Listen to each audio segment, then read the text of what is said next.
the mimer from Tufshin Mem Zion, I believe, 1987.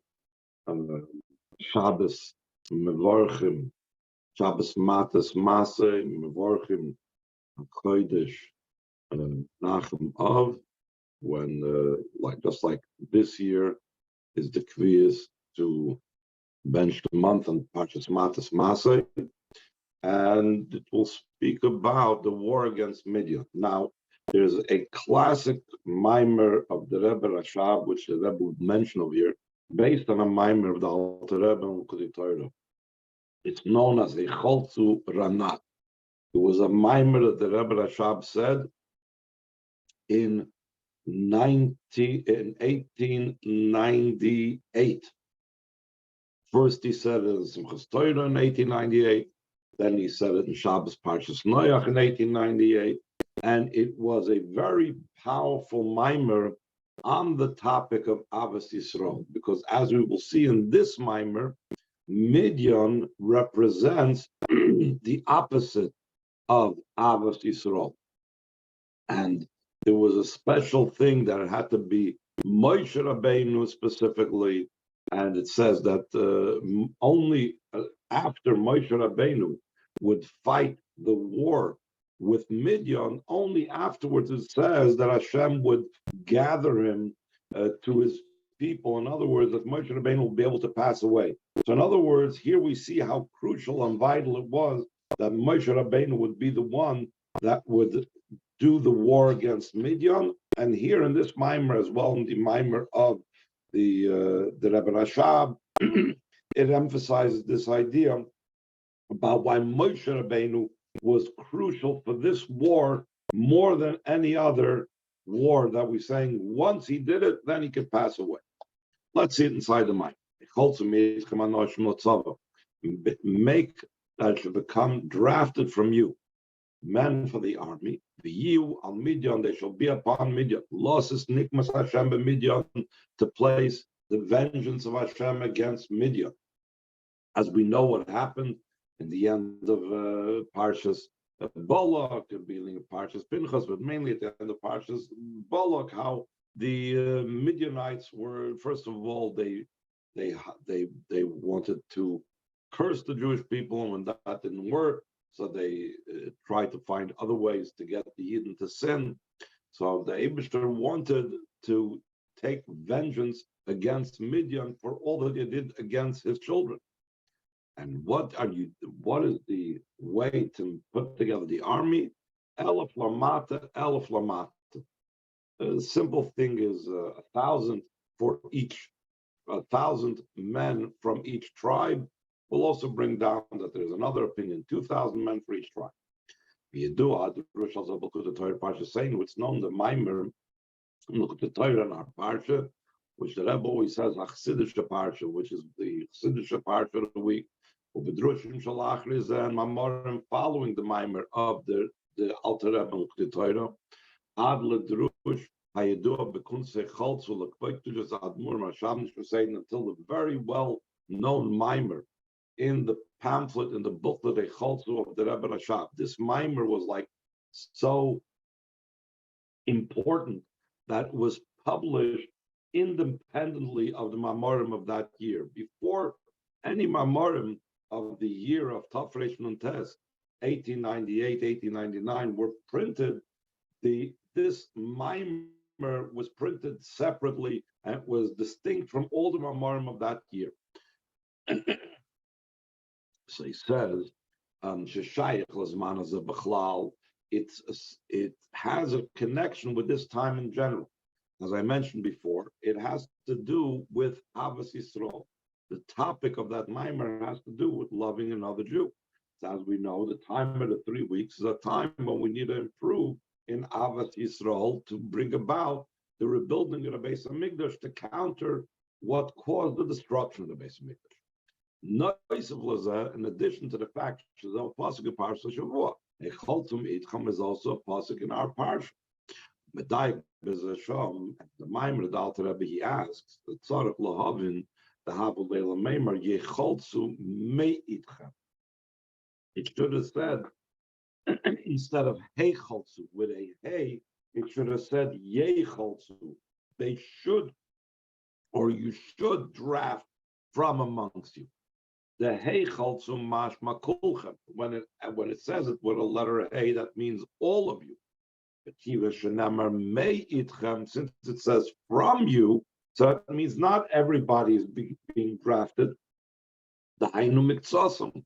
Only some of the Yidden were being drafted. Like it says in the continuation of the Pasuk, Elf Lamata, 1,000 per Shevet, 1,000 per tribe, Elf Lamata, Elf Lamata, if you base a Perushim Shabazah. According to the two explanations of what the pasuk means when it says Elf Lamata or Elf Lamata, Elf Lachol Mata, does it mean either 1,000 for every tribe, or Elpayim Lachol Mata, or does it mean 2,000 per tribe? So therefore, the first question that the Maimer brings down from the Torah is Im Kein Havalei Lameimer Yechalzu. So the appropriate grammatical terms, it should have said Yechalzu, not Hechal. We have to understand that Milchemes Midian was specifically through Moshe, to such a degree that he gave up his life for it. Why did he give up his life for it? It is a medrash of Badrushim, like it's brought down the medrash, and it's brought down in those Mamorim. Moshe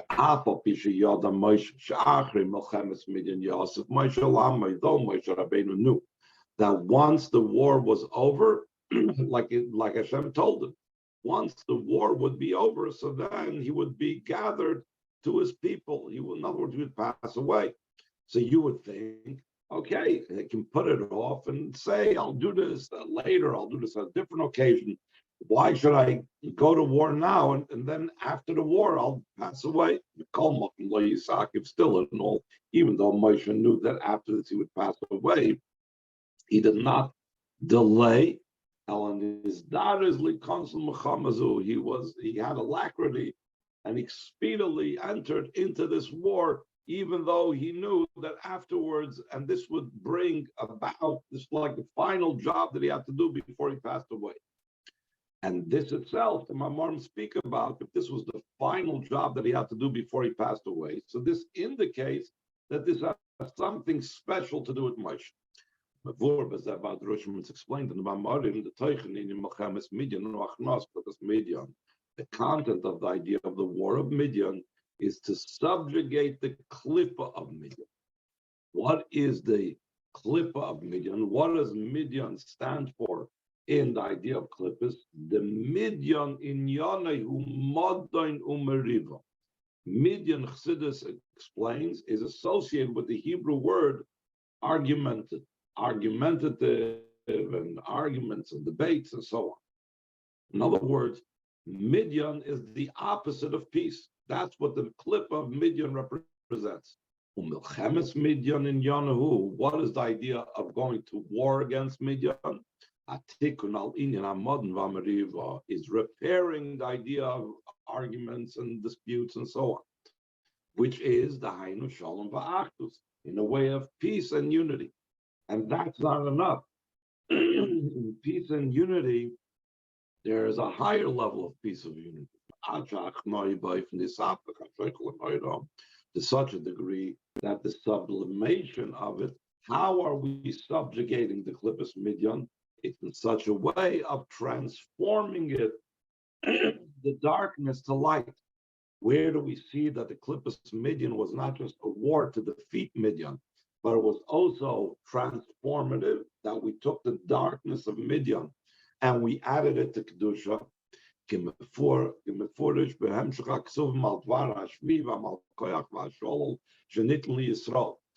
pasuk speaks about the captives and the animals and the possessions, that this was all the booty that the Jewish people conquered and was given to the Jewish people. And not only that, it wasn't just given to the ordinary Yidden. The pasuk describes how a part of the captives and the animals and the other possessions were given to Leviim and Kohanim. So you have a total opposite than it was before.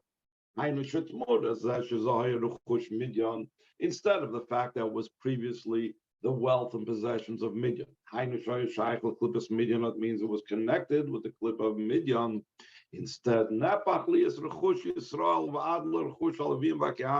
it was transformed to be the possessions of the Yidden, and it became the wealth of not just any Yidden, but the Levium and the Gehanim, meaning of Yidden themselves, the most spiritual. Like it's explained the details of how they divided the money that they got in the psukim. Moving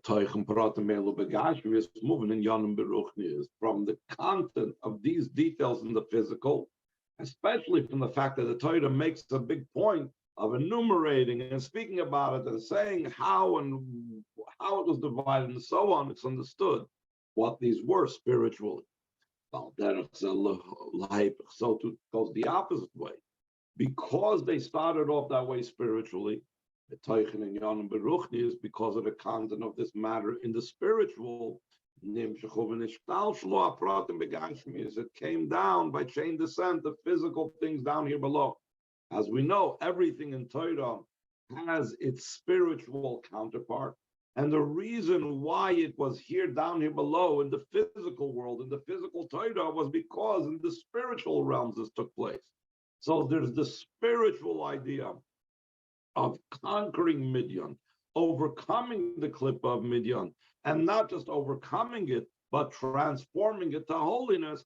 And because of that, in the physical world, those matters that they conquered and they captured and so on were given even to the Levium and the Kehanim to be brought to the most holiest place.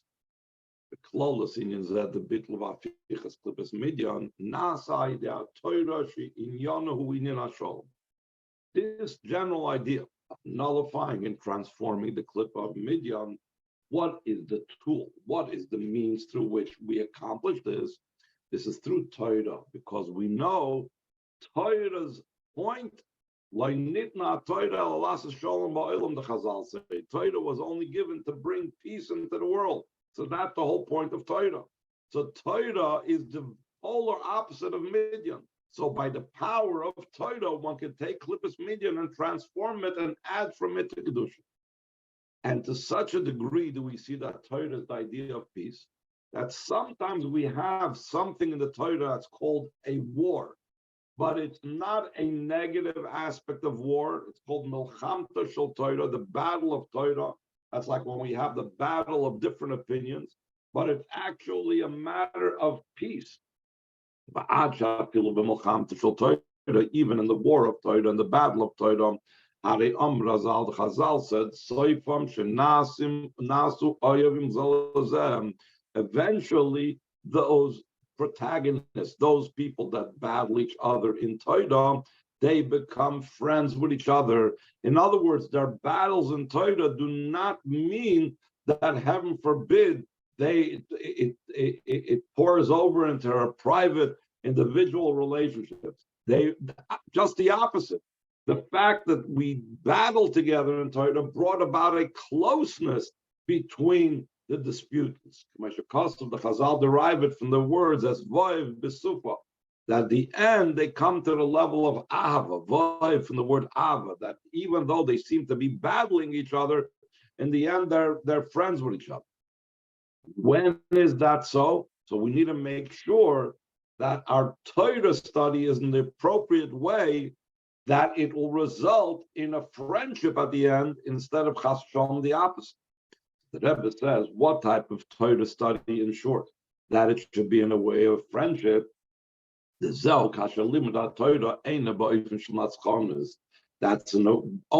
the Torah study is not in a way of natzchanos. What does that mean, natzchanos? Natzchanos is in the word victory. In other words, I want to be the one that's right.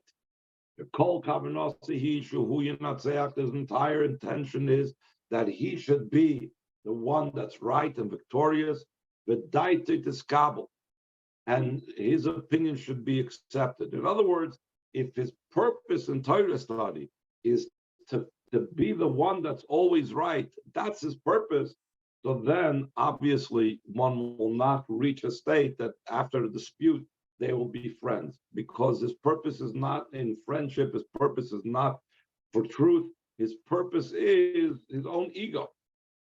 Ella, but rather, that the person is studying Torah for its own sake. In other words, the reason why he's insisting to understand it this way is because he really believes and really understands Torah this way, and it's not about ego. It's for the sake of the truth of Torah that he wants to derive. So then, when he realizes that it's not for his ego, or when he does it not for his own ego, even when there's a state that there's a war of Torah, eventually they become friends to each other. That's the idea of Torah study for the sake of Torah study, not for the sake of one's own ego. Like it's explained in many places in the Maimon of my father-in-law,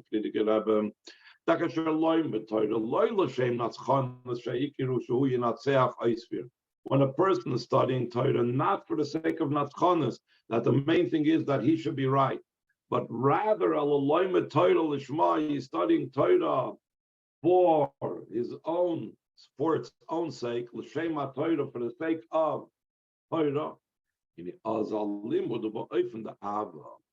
then the study is in the way of love.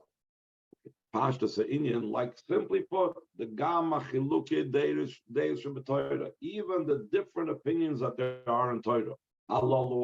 These are saying it's prohibited, and these are saying it's permitted. Both of them, those that make it prohibited, those that say it's permitted, are all the words of the living God. Therefore, the different opinions are in the way of peace. By the way, this was the Rebbe used to say, he doesn't really support the idea of getting into debates with people, whether it's about Yiddishkeit, other topics, because he says in debates, the point of a debate is not to get to the truth. The point of a debate is everybody is out to prove their own point. So they're not interested in listening to the other person's opinion. So therefore, it doesn't serve any purpose. The Rebbe also has other issues with debates, but that's one of the issues with debates. It's about natschoinus, that each one wants to be the right one. Like in school, they used to have like the debating teams. At first, they used to debate one side of the argument, then they used to switch and now debate the other side of the argument. So it wasn't about truth. It was just about, I was picked now to debate this side. I'm going to debate this side. Now I'm picked to debate that side. I'm going to debate that side. But it wasn't about truth. It wasn't about being concerned about truth. And therefore, it wouldn't necessarily bring to peace. But in Torah, when a person studies Torah, Lishma, so then the arguments and the disputes will only lead to peace at the end. Then the Rebbe goes on and says, this is all where there's the disputes. Then when there's the final halacha, there is the level of peace that comes with it as well. The Rebbe explains, is similar to this, and even more so, the final ruling, the halachas part of Torah, where over there's no disputes, there's only one way, that's the way you're supposed to go. That's what it means, halacha. The way you're supposed to go, the way you're supposed to follow. That it's only out of a state of bit. Isagaba David, it's brought down concerning David HaMelech. It says about him, V'havaya imay, that it says that David HaMelech, Hashem was with him. What does it mean that Hashem was with him? So the Chazal explain, you know what it means, Havaya imay? That when he was in a dispute in halacha followed his view, and we'll soon explain why it followed his view. The like Shaul, not like Shaul, the Shaul halacha. We know that Shaul's downfall was he followed his own reasoning. When it came the time to destroy Amalek, and he was commanded to destroy all their flocks, and he was commanded to kill every person in Amalek and so on. So he left Melech Hagag alive, and he left a lot of the sheep alive, because he reasoned intellectually that makes more sense. Instead of my killing the sheep, I'll offer them up as a carbon. And that was his downfall. His downfall was, like Shmuel said, to listen is better than to bring a carbon. He was going by his own mind, so therefore he did not have the appropriate bittul. And because he didn't have the appropriate bittul, it doesn't say that the halacha follows it. David, the Melech was in a way of humility, in a way of bittul. Because he was in a state of bittul, therefore the halacha is like him. So we see again the connection of Torah with peace. Also, the halacha of Torah, when you need to decide this way and not the other way, it's also in a way of peace. Because peace is in just the polar opposite of the midyan of the midyan from the word modern and mariva, fighting around, and bittul and peace counter that. So that is why how the midyan, the clip of midyan is defeated, it's through Torah. Now we'll understand based on this that since the clip of midyan was defeated through Torah, we will see why it was necessary Moshe Rabbeinu the Milchemes Midian and Moshe Dafke, the connection of the war with Midian, with Moshe specifically. Inyan Namshal Moshe who inyan Torah. The idea of Moshe Rabbeinu is the idea of Torah. Moshe Kosov Zichru Torahs Moshe Avdi. It says, remember the Torah of Moshe, my servant. So we see Moshe Rabbeinu is identified with Torah. Torah is identified with Moshe. Torah Nikras Al Shmai. It's called his Torah. It's called Torah's Moshe. The inyan Torah not the bittul klibus midyan. Through the idea of Torah becomes the nullification of the clip of midyan. Therefore, it was necessary for Moshe Rabbeinu to do this. Houghton calls it by Mikhail to be able to understand this even more in depth. Will be understood according to what's brought down in the continuation of those mamorim that speak about this topic. Masha Amar Azal, what the Chazal say, says an interesting Maimer Chazal. Whoever is involved in Torah for Torah's sake, again, not for natchanis, not to defeat the other person, but he's really out to look and find the truth of the Torah for the sake of Torah, for the sake of connecting with Hashem. He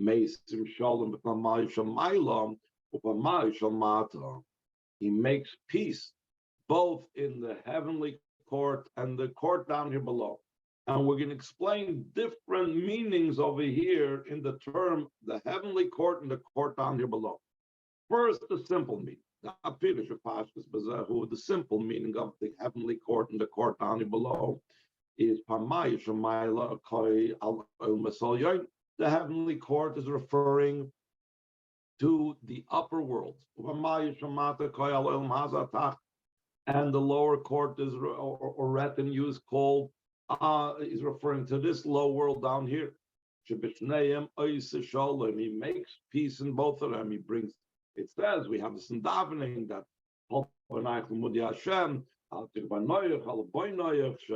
that Yidden make peace in the world, and that's through the study of Torah.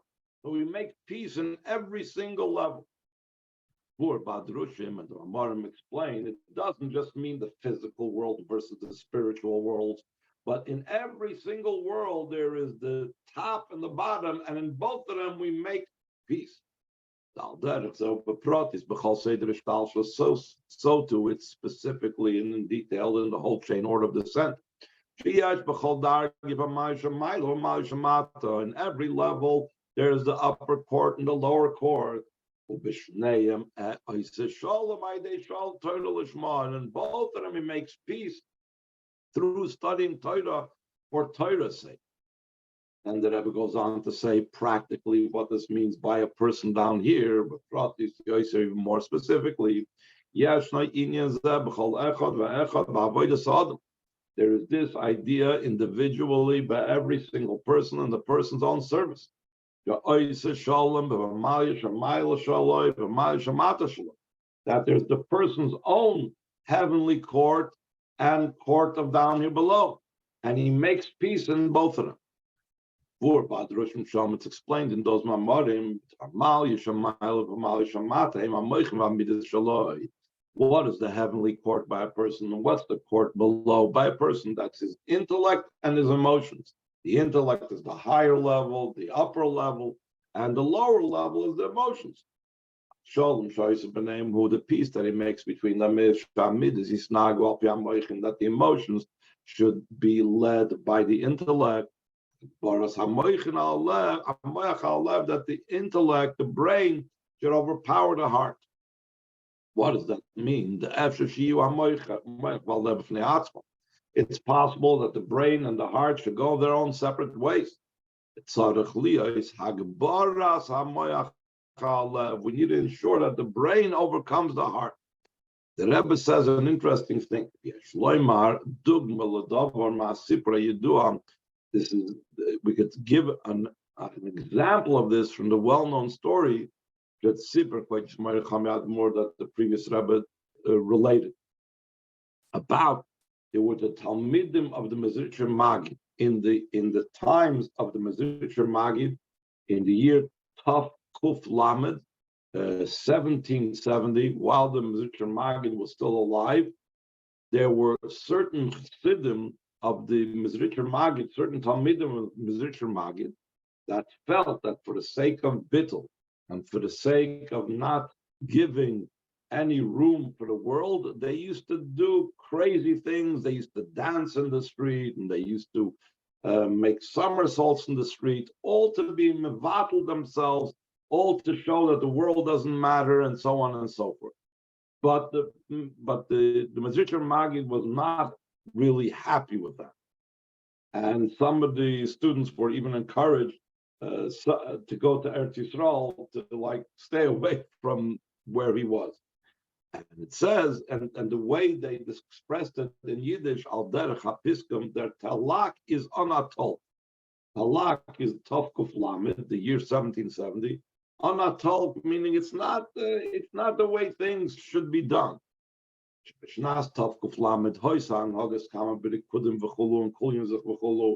Then that year, Tavkuf Lamed, there was some of the Talmidim of Mezritcher Magid that used to, or the students of the Talmidim of Mezritcher Magid, the Chassidim of Talmidim of Mezritcher Magid, that used to dance around in the street and used to make somersaults in the street. The Amr al-Zad Murazakin Alter Rebbe said, as Talakir Chassidus is Nishkin Tol, She'ein Za Seder HaRoi, this is not the appropriate way how people have to do things. Even though it's when they're hard, it's not they're doing something against Yiddishkeit. But it was Yiddishkeit with heart. There has to be the overcoming of the brain over the heart. Now, that's another case of Hamalya Shamaylo, Hamalya Shamata, that Torah makes peace between both, causes the brain to overcome the heart. Another example of Hamalya Shamaylo, Hamalya Shamata. Yes, that we can add to this, similar to this, also generally in Yiddish. Yes, there is the higher court. These are people that are sages, scholars. Those are sitting and learning, which goes under the title of those from Shevet Yisachar who are known to do that. Yes, and then there are those beineim amongst them, the lower court, the Hainus Vulun. This is what Shevet Vulun stood for, Baalei Asakim, business people. There has to be making a peace between them. To such a degree are they making peace that they actually work together until they make a partnership between them, like it's brought on Shulchan Aruch, that Yisachar and Zvulun, a business person, and a person that's sitting and learning, can make a condition between them, can make a contract between them. Shalimud HaTorah the Yisachar who bishvil zvulun tmuras michasa b'Yisachar. That Torah study of Yisachar goes also for the merit of Zvulun, because Zvulun will support monetarily Yisachar. The Rebbe emphasized over here, there is a story in Gemara that brings over there about someone that came, I believe, to Hillel and said, Hillel had suffered through a lot of poverty to study Torah. And there's many stories about Hillel and his poverty that he had to go through to study Torah. And I think it was to Hillel, somebody approached him and said, I want to pay you money for to have a portion of your Torah study, to be a partner in your Torah study. So Hillel said, no, my past Torah study is not for sale. And the Mefarshim explained that's once you've acquired it, you don't sell such a thing. But before, that's why he's saying milchatchila, before someone studies Torah, you can make a deal with them. And that is appropriate, and that's right, and that's even brought down Shulchan Aruch. You study Torah, have me in mind, and I will share with you my physical profits, and you share with me the spiritual profits of Torah study. And this is a very great schus, as we know. As it's known, the advantage and quality of those who support Torah study. Like it says, it says concerning them in the pasuk, it says, we say this every single time when we return to Sefer Torah to Aron Kodesh, we say, Eitz Chaim Hila Machzikim Ba. We say, those that hold on to the Torah, it's a tree of life. And those that support the Torah, literally, they pay people so there should be able to be Torah studies. They pay, they support yeshivas, they support individual people, however it is, they support, whatever it is, however is supporting Torah study, they are me'usher, they are fortunate as well. It's a very high level as well. So that's another piece that Torah study causes. Torah study causes a peace between Yisachar and Zvulun, between business people and people that are learning the Pamay Shamat, the Pamay Shamaylam. Now we can bring this back to the idea of Moshe Rabbeinu being the one that was responsible for the war against Midian. This is understood more. Why the war with Midian is dependent specifically on Moshe Rabbeinu. Should be able to be the joining of intellect and emotions. So too generally amongst Yid. Should be able to be the peace and the unity between Yisachar and Zvulun.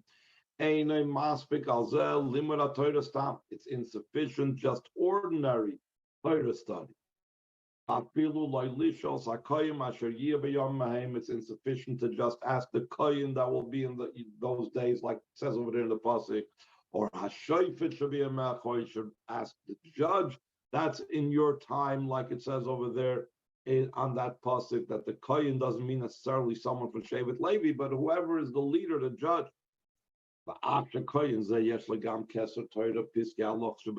Though this kohen might also have the crown of Torah, he knows halachas, he can rule halachas.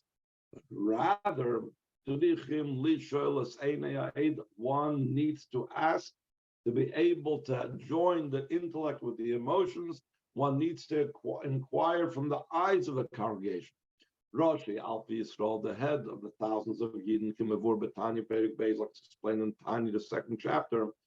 Rashi Yisrael Shebachol Doirim Bechinas Hamoichin, the heads of the Yidden in every generation, they are the brain. So because they are the brain, they can give us the power and capability to overcome the disputes, to overcome the separations, and make peace between the brain and the heart. Calls them moving Teichen Ayram, and Maimer is that all this understood the content of the lesson from this Maimer. One needs to battle against dispute and argument. There has to be the idea of peace and love.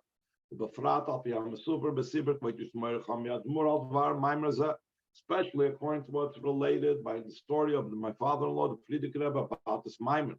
Once it was said in Simchas Torah,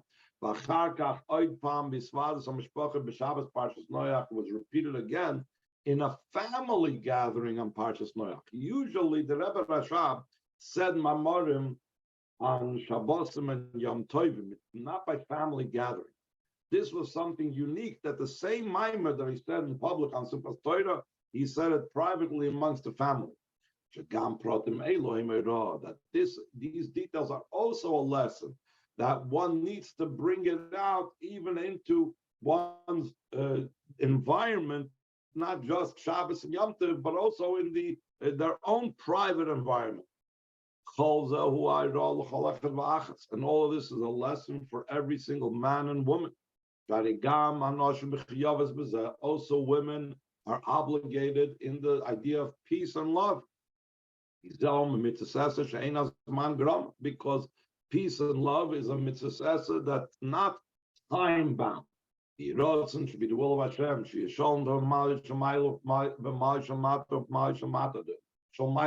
There should be peace in the lower court and the upper court.